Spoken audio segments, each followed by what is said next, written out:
Bihar police में 2020 में बहुत सारी वैकेंसी आने वाली है।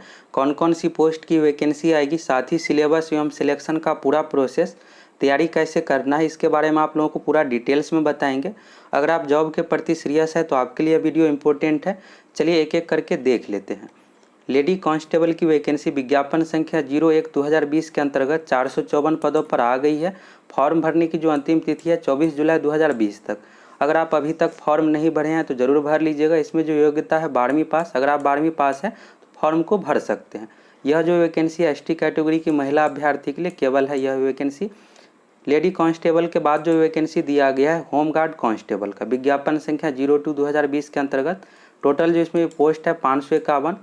12वीं पास अगर आप है तो फॉर्म भर सकते हैं। यह सभी के लिए है। आवेदन की अंतिम तिथि है 3 अगस्त 2020 तक, तो लास्ट डेट से पहले आप फॉर्म फिलअप कर लीजिएगा। तो होमगार्ड कांस्टेबल की वैकेंसी आ गई है। इसके बाद जो अब तीसरा वैकेंसी जो दिया जाएगा फॉरेस्ट गार्ड की, फॉरेस्ट गार्ड की अभी वैकेंसी नहीं आई है। 484 पद इसमें टोटल रहेगा। इसमें भी योग्यता 12वीं पास है। अगर आप 12वीं पास है तो इस फॉर्म को भर सकते हैं। 25 जुलाई 2020 तक वैकेंसी आ जाएगी। यह जो जानकारी आप लोगों को दे रहा हूँ, एक सप्ताह पहले प्रभात खबर में न्यूज आया था। 15 दिनों में फॉरेस्ट गार्ड की वैकेंसी आ जाएगी, उसी के अकॉर्डिंग आप लोगों को बता रहा हूँ। जब आप लोगों को न्यूज़ दिए थे कि वन विभाग में 700 पदों पर बहाली होगी, जिसमें फॉरेस्ट गार्ड शामिल है और वनपाल शामिल है, तो वनपाल का जो पोस्ट होता है फॉरेस्ट गार्ड से ऊपर का पोस्ट होता है। अगर आप फॉरेस्ट गार्ड बनते हैं तो आपका जो प्रमोशन होगा वनपाल में। वनपाल एक तरह से दरोगा रैंक का पोस्ट है। तो वनपाल की जो पोस्ट है यहाँ पर टोटल 236 है। योग्यता जो इसमें रहेगा स्नातक पास। यह जो बहाली आएगी तो BPSSC के द्वारा बहाली ली जाएगी। ज़्यादातर वनपाल का जो पोस्ट है प्रमोशन के द्वारा ही भरा जाता है। तो फॉरेस्ट गार्ड का प्रमोशन होकर वनपाल बनता है। तो यहाँ पर अगर यह वैकेंसी दी जाती है तो BPSSC के माध्यम से बहाली ली जाएगी। अब यहाँ पर आप देख लीजिए, फॉरेस्ट गार्ड की जो वैकेंसी दी जाएगी 25 जुलाई 2020 तक। तो लेडी कांस्टेबल का जो लास्ट डेट है 24 जुलाई 2020 तक। इसके बाद जो फॉर्म फिलअप करवाया जाएगा फॉरेस्ट गार्ड का। फॉरेस्ट गार्ड के बाद जो वैकेंसी दी जाएगी साइबर क्राइम में, साइबर क्राइम रोकने के लिए 740 पदों पर होगी बहाली। इसमें बहुत सारे पोस्ट था। तो बिहार पुलिस से संबंधित जो पोस्ट है 3 पोस्ट है। कांस्टेबल का जो है 148 पद है। योग्यता जो रहेगा 12वीं पास। इसके बाद सब इंस्पेक्टर का पोस्ट है 222 पद रहेगा। यह जो बहाली की जाएगी BPSSC के द्वारा। सब इंस्पेक्टर के लिए जो योग्यता रहेगा स्नातक पास होना चाहिए। कांस्टेबल डाटा असिस्टेंट डाटा सहायक के लिए 222 पद है। तो कांस्टेबल के लिए तो फिक्स है कि 12वीं पास रहना चाहिए। 148 पोस्ट है। अब यहाँ पर जो कांस्टेबल डाटा असिस्टेंट डाटा सहायक का जो पद है यहाँ पर 222 पद है। इसमें 12वीं तो मांगा ही जाएगा, साथ में कोई कंप्यूटर का डिग्री भी मांगा जा सकता है। तो वैकेंसी आने के बाद क्लियर होगा। हो सकता है कि कंप्यूटर का डिग्री नहीं भी मांगा जाए। तो वैकेंसी आने के बाद क्लियर होगा कि इसमें कंप्यूटर का डिग्री मांगा जाएगा या नहीं। तो यह भी वैकेंसी जल्द ही दे दी जाएगी फॉरेस्ट गार्ड के बाद। इन सभी एग्जाम की तैयारी के लिए आप सभी से रिक्वेस्ट है कि चैनल को सब्सक्राइब कर लीजिए। अब अगला है बिहार पुलिस कांस्टेबल। कांस्टेबल की वैकेंसी जल्द आ जाएगी। इसमें जो योग्यता है 12वीं पास। अगर आप 12वीं पास है तो फॉर्म भर सकते हैं। इसमें जो टोटल पोस्ट रहेगा 10,99 के अप्रॉक्स पद रहेगा। वैकेंसी जो है अगस्त लास्ट तक दे दी जाएगी। अगर अगस्त लास्ट में नहीं दिया जाता है तो सितंबर 2020 में निश्चित रूप से दे दिया जाएगा। जो भी वैकेंसी है बिहार विधानसभा चुनाव से पहले ही दिया जाएगा। यहाँ पर जो ध्यान देने वाली बात है एग्जाम डेट से रिलेटेड। बिहार पुलिस की जब भी वैकेंसी दिया गया है तो 3 महीने में एग्जाम लिया गया है। ऐसा नहीं है कि 6 महीने साल भर बाद एग्जाम लिया गया है। तो एग्जाम जो लिया जाएगा जनवरी 2021 में, जिस तरह से इस बार बिहार पुलिस 2019 वैकेंसी का जो एग्ज़ाम लिया गया था जनवरी के दूसरे सप्ताह 12 जनवरी 2020 को लिया गया था, तो उसी तरह से जनवरी 2021 में दूसरे तीसरे सप्ताह में एग्जाम लिया जा सकता है। तो आपके लिए तैयारी के लिए सीमित समय है। अगर आप सिलेक्शन लेना चाहते हैं तो निश्चित रूप से अभी से आपको सीरियस रूप से तैयारी करना पड़ेगा। कट ऑफ इसका है जाता है 80+ ही कट ऑफ जाता है। तो अच्छे तरीके से अभी से तैयारी में आप लग जाइए। अब जो अगला है बिहार होम गार्ड की, तो होम गार्ड की वैकेंसी मार्च 2020 में आना था, जैसा कि न्यूज में आया था, लेकिन नहीं आ पाया लॉकडाउन के कारण से। तो यह भी वैकेंसी बिहार विधानसभा चुनाव से पहले दे दिया जाएगा। इसमें जो टोटल पोस्ट रहेगा 12,000। यहाँ पर जो स्टूडेंट का डॉट है, यहाँ पर अभी जो वैकेंसी दिया गया है एक होमगार्ड कांस्टेबल का 551 पदों पर फॉर्म भरने का अंतिम तिथि है 3 अगस्त 2020 तक। तो स्टूडेंट का यहाँ पर डाउट है कि होमगार्ड का वैकेंसी दे दिया गया है, अब होमगार्ड की कोई भी वैकेंसी नहीं दी जाएगी। तो होमगार्ड एक अलग पोस्ट है और होमगार्ड कांस्टेबल एक अलग पोस्ट है। होमगार्ड से ऊपर का पोस्ट होता है होमगार्ड कांस्टेबल। तो अभी 551 पदों पर जो वैकेंसी आई है यह कांस्टेबल का पोस्ट है।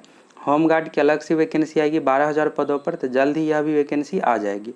अब जो अगला है यहाँ पर, अब बात करते हैं एक्साइज कांस्टेबल वैकेंसी की। एक्साइज कांस्टेबल वैकेंसी की न्यूज़ में कोई भी अपडेट नहीं है।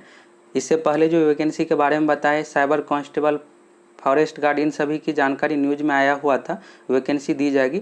लेकिन एक्साइज कांस्टेबल के बारे में कोई भी न्यूज़ नहीं आया हुआ है, लेकिन यह वैकेंसी 2020 में दी जाएगी। इससे पहले जो बताए थे लेडी कांस्टेबल के बारे में, इसके बारे में भी कोई भी न्यूज़ नहीं आया था, डायरेक्ट वैकेंसी दे दिया गया, आवेदन शुरू हो गया। इसी तरह से होमगार्ड कांस्टेबल का भी डायरेक्ट वैकेंसी दे दिया गया, फॉर्म भराना शुरू हो गया। तो 2020 में एक्साइज कांस्टेबल का भी वैकेंसी दिया जाएगा। 2015 में 831 पदों पर इससे पहले वैकेंसी आई थी, 12वीं पास होना चाहिए। विज्ञापन जो प्रकाशित हुआ था 16 जुलाई 2015 को, तो 5 साल हो गया है एक्साइज कांस्टेबल वैकेंसी का, 5 साल से यह वैकेंसी नहीं दिया गया है। तो इस बार 2020 में एक्साइज कांस्टेबल का वैकेंसी दिया जाएगा। पोस्ट जो रहेगा 831 2015 में पोस्ट था, तो इस बार भी इसी के अप्रॉक्स पोस्ट रहने का उम्मीद है। अब जो अगला है यहाँ पर जेल वार्डन, इसको जो कहा जाता है कक्षपाल कहा जाता है। इसमें जो ड्यूटी होगा आपका जेल में ड्यूटी दिया जाएगा। 2015 में 2649 पदों पर वैकेंसी आई थी, 12वीं पास होना चाहिए। विज्ञापन जो प्रकाशित हुआ था 31 जुलाई 2015 को, तो यह भी वैकेंसी 2020 में दिया जा सकता है। तो तैयारी करते रहिए, अगर आप अच्छे तरीके से तैयारी कीजिएगा तो किसी न किसी एग्जाम में आपका सिलेक्शन हो जाएगा। अगला जो है फायरमैन ड्राइवर का, तो 2018 में 969 पदों पर वैकेंसी दिया गया था।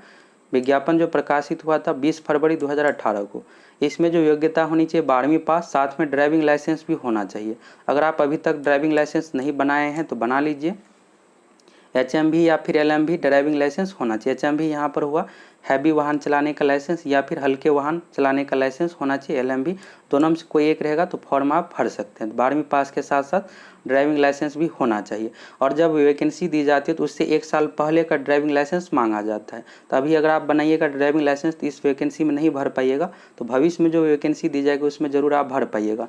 इसका कट ऑफ बहुत कम जाता है, तो ड्राइविंग लाइसेंस ज़रूर बना लीजिएगा। अब जो यहाँ पर नेक्स्ट है ड्राइवर पोस्ट की, तो ड्राइवर की 2019 में वैकेंसी दिया गया था, 1722 पोस्ट इसमें टोटल था। लिखित परीक्षा इसका होना बाकी है। अभी ड्राइवर की कोई नई वैकेंसी नहीं दी जाएगी, इसका रिटन एग्जाम लिया जाएगा और पूरा प्रोसेस कंप्लीट होगा 2021 तक। अब जो नेक्स्ट वैकेंसी दी जाएगी इसका 2022 में ही, अभी 1-2 साल इसकी कोई भी वैकेंसी ड्राइवर की नहीं दी जाएगी। यहाँ पर स्टूडेंट का डाउट रहता है कि एग्जाम कब लिया जाएगा लिखित परीक्षा, तो सितंबर 2020 में लिया जा सकता है। बिहार दरोगा मेंस एग्जाम के बाद यह एग्जाम लिया जाएगा। अच्छे तरीके से तैयारी कीजिए, सिलेक्शन निश्चित रूप से हो जाएगा। अभी बिहार पुलिस के अंतर्गत टोटल 10 तरह की वैकेंसी के बारे में आप लोगों को बताए हैं। बिहार पुलिस के अलावा बिहार SSC के अंतर्गत भी वैकेंसी दी जाएगी, बिहार दरोगा का भी वैकेंसी आएगा। तो तैयारी कीजिए। सभी एग्जाम का सिलेबस लगभग समान ही है, सिर्फ नंबर ऑफ क्वेश्चन अलग अलग पूछा जाता है विषयवार। तैयारी कीजिएगा तो किसी न किसी एग्जाम में आपका सिलेक्शन हो जाएगा। अब यहाँ पर देख लेते हैं बिहार पुलिस के लिए कौन कौन सा आपको विषय पढ़ना है। इसमें जो क्वेश्चन पूछा जाता है हिंदी से, इंग्लिश से हो गया, मैथ से पूछा जाता है, बिहार GK से, करंट अफेयर से क्वेश्चन पूछा जाता है, साइंस हो गया और GK हो गया। तो साइंस में यहाँ पर सभी टॉपिक दिया हुआ है। फिजिक्स, केमिस्ट्री, बायोलॉजी हो गया, पर्यावरण से संबंधित क्वेश्चन पूछा जाता है, इकोलॉजी, पारिस्थितिकी से संबंधित क्वेश्चन पूछा जाता है, डेली लाइफ यूजेज, दैनिक जीवन में जो हम प्रयोग करते हैं उससे संबंधित क्वेश्चन पूछा जाता है। इसके अलावा जो यहाँ पर थोड़ा सा टफ हो जाता है, 12वीं तक का फॉर्मूला पूछ दिया जाता है और न्यूमेरिकल क्वेश्चन भी पूछा जाता है। तो न्यूमेरिकल क्वेश्चन सिंपल ही रहता है, तो यह हम आप लोगों को तैयारी करवाएंगे। इसका न्यूमेरिकल का वीडियो, फॉर्मूला का वीडियो आप लोगों को मिलेगा, तो इसके लिए आपको कुछ एक्स्ट्रा पढ़ने की ज़रूरत नहीं है, वीडियो आप देख लीजिएगा तो क्लियर हो जाएगा। अब है यहाँ पर GK का, तो हिस्ट्री हो गया, ज्योग्राफी, पॉलिटी, इकोनॉमिक्स। इसके बाद हो गया स्टैटिक GK। तो स्टैटिक GK लुसेंट GK में जो विविध दिया हुआ इसी को कहा जाता है स्टैटिक GK। इसके अंतर्गत हो गया विश्व में प्रथम, भारत में प्रथम, सबसे बड़ा, सबसे छोटा, जो आपको आना ही चाहिए। यह सभी टॉपिक हो जाता है स्टैटिक GK के अंतर्गत। तो इसी तरह से टोटल 100 क्वेश्चन मिलाकर पूछा जाता है। अब यहाँ पर फिक्स नहीं है कि किस टॉपिक से कितना क्वेश्चन पूछा जाएगा, सिलेबस में ऐसा कुछ दिया हुआ नहीं है। हिंदी इंग्लिश मिलाकर 15 क्वेश्चन पूछा जाता है, मैथ से 10 हो गया, बिहार GK से 3 से 4 क्वेश्चन, करेंट से 4 से 5 क्वेश्चन, करेंट अफेयर से 5 से ज़्यादा क्वेश्चन नहीं पूछा जाता। साइंस से हो गया, फिजिक्स, केमिस्ट्री, बायोलॉजी सभी से मिलाकर 30 क्वेश्चन, GK से 40 क्वेश्चन। इस तरह से टोटल मिलाकर 100 क्वेश्चन पूछा जाता है। लेकिन विषयवार किस विषय से कितना क्वेश्चन पूछा जाएगा यह फिक्स नहीं है, सिलेबस में नहीं दिया हुआ है। तो चलिए अब और कुछ एग्जाम का सिलेबस देख लेते हैं। सबसे पहले फॉरेस्ट गार्ड का देख लेते हैं। यह फॉरेस्ट गार्ड का सिलेबस है। फॉरेस्ट गार्ड के एग्जाम में 1/3 निगेटिव मार्किंग है। तो अगर आप एग्जाम देने जा रहे हैं तो वही क्वेश्चन को अटैम्प्ट कीजिएगा जो आपको पता है। यहाँ पर 1/3 निगेटिव मार्किंग है। बाकी बिहार पुलिस के किसी भी एग्जाम में निगेटिव मार्किंग नहीं है, सिर्फ फॉरेस्ट गार्ड के एग्जाम में 1/3 निगेटिव मार्किंग है। प्रत्येक क्वेश्चन जो रहेगा 4 मार्क्स का, टोटल 100 क्वेश्चन पूछा जाता है। समय जो दिया जाता है 2 घंटा, इसमें निगेटिव मार्किंग 1/3 है। अब चलिए यहाँ पर देख लीजिए क्वेश्चन का जो लैंग्वेज रहेगा हिंदी और अंग्रेजी दोनों भाषा में, हिंदी को छोड़कर, यानी हिंदी का क्वेश्चन सिर्फ हिंदी में रहेगा। फॉरेस्ट गार्ड में अंग्रेजी से क्वेश्चन नहीं पूछा जाता है। अगर आप बिहार पुलिस कांस्टेबल का एग्जाम दीजिएगा तो उसमें हिंदी और अंग्रेजी दोनों से क्वेश्चन रहता है, टोटल मिलाकर 15 क्वेश्चन। इसमें सिर्फ हिंदी से 20 क्वेश्चन पूछा जाएगा। अब यहाँ पर इसमें जो है टोटल 4 भाग में क्वेश्चन रहता है, भाग करके दिया हुआ है, और प्रत्येक क्वेश्चन जो है 4 मार्क्स का है। तो जीके सेक्शन में 30 प्रश्न रहेगा 4 मार्क्स का, यानी टोटल 120 अंक का यहाँ पर हो गया। करेंट अफेयर्स से 6 क्वेश्चन शुरू में पूछा जाएगा 24 अंक का। इसके बाद है भारत का इतिहास यानी हिस्ट्री से हो गया 6 क्वेश्चन, ज्योग्राफी से हो गया 6 क्वेश्चन, पॉलिटी से हो गया 6 क्वेश्चन, और इकोनॉमिक्स से हो गया 6 क्वेश्चन, और करेंट अफेयर्स 6 है। तो टोटल मिलाकर 30 प्रश्न हो गए 120 अंक का। इसके बाद है भाग 2। तो भाग 2 में यहाँ पर मैथ है और रीजनिंग है। मैथ से 15 क्वेश्चन रहेगा और रीजनिंग से 10 क्वेश्चन रहेगा। मैथ में अगर आप 15 में 15 लाना चाहते हैं तो यहाँ पर ग्राफ से 6 क्वेश्चन पूछा जाता है। 2019 का क्वेश्चन देख लीजिएगा, चैनल पर वीडियो उपलब्ध है, आपको पता चल जाएगा किस तरह का क्वेश्चन पूछा जाता है। तो यहाँ पर पूरा सेक्शन वाइज करके दिया हुआ है। तो फॉरेस्ट गार्ड में पूरा सिलेबस के अनुसार ही क्वेश्चन पूछा जाता है, लेकिन बिहार पुलिस कांस्टेबल में इस तरह से पूरा क्लियर करके सिलेबस नहीं दिया हुआ है। तो रेंडमली किसी विषय से ज़्यादा क्वेश्चन रहेगा और किसी विषय में कम क्वेश्चन पूछ दिया जाता है। अगर आप ग्राफ में 6 क्वेश्चन बनाना चाहते हैं तो इसके लिए क्या कीजिएगा, आप RS अग्रवाल का मैथ से पूरा ग्राफ पढ़ लीजिएगा। 2019 में जो ग्राफ का क्वेश्चन पूछा गया था RS अग्रवाल की किताब से हूबहू क्वेश्चन पूछ दिया गया था। तो अगर वहाँ से आप ग्राफ पूरा पढ़ लेते हैं तो 6 क्वेश्चन आपका पूरा बन जाएगा। लेकिन यह जो 3 क्वेश्चन रहता है थोड़ा कैलकुलेशन रहता है, तो अगर आप ग्राफ अच्छे तरीके से नहीं पढ़े हैं तो फिर नहीं बना पाइएगा। तो RS अग्रवाल का मैथ बुक से आप ग्राफ को पूरा पढ़ लीजिएगा, ज़्यादा चांस है कि वहीं से हूबहू क्वेश्चन पूछ दिया जाएगा। अगर हूबहू नहीं भी पूछा जाता है तो अच्छे तरीके से प्रैक्टिस किए रहेंगे तो आसानी से बना लीजिएगा। RS अग्रवाल में आप उदाहरण साथ ही चैप्टर को भी पूरा बना लीजिएगा ग्राफ में। इसके बाद है रीजनिंग। तो रीजनिंग में सभी टॉपिक पढ़ लीजिएगा, 10 क्वेश्चन रीजनिंग से रहेगा। इसके बाद है भाग 3 में साइंस। तो साइंस में सामान्य विज्ञान से 20 क्वेश्चन हो गया, फिजिक्स केमिस्ट्री बायोलॉजी मिलाकर 5 क्वेश्चन हो गया, पर्यावरण पारिस्थितिकी से संबंधित। इसके बाद है यहाँ पर 20 क्वेश्चन हिंदी। तो हिंदी को भी अच्छे तरीके से पढ़ लीजिएगा, 2019 का क्वेश्चन देख लीजिएगा। बिहार पुलिस कांस्टेबल के बारे में जो आप लोग को शुरू में विषय बताए थे तो उसी विषय अनुसार तैयारी करना है, प्रैक्टिस सेट दीजिएगा, आपको समझ में आ जाएगा। 2020 में जो एग्ज़ाम लिया गया जनवरी का, क्वेश्चन को देख लीजिएगा और उस अनुसार आप तैयारी करके सिलेक्शन ले सकते हैं।